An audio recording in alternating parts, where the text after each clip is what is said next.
السلام عليكم ورحمة الله وبركاته. العسل والبصل مضاد حيوي طبيعي لعلاج السعال والكحة، سواء كانت جافة أو مصحوبة بالبلغم، وعلاج ضيق التنفس والتهاب الحلق.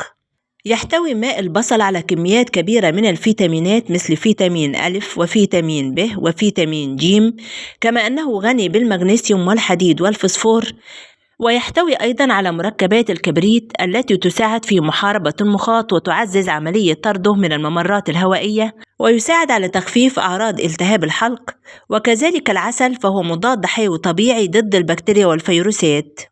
فقط نحضر بصلة كبيرة من البصل الأحمر ونقطعها إلى قطع صغيرة ونحتفظ بها في برطمان زجاجي، ونغطي البصل بالعسل الحر الطبيعي ونتركه لمدة 3 ساعات حتى يتفاعل العسل مع مكونات البصل، ثم نتناول معلقة كبيرة كل 6 ساعات، سواء للكبار أو الأطفال الصغار فوق عمر سنة، لعلاج الكحة سواء كانت جافة أو مصحوبة بالبلغم.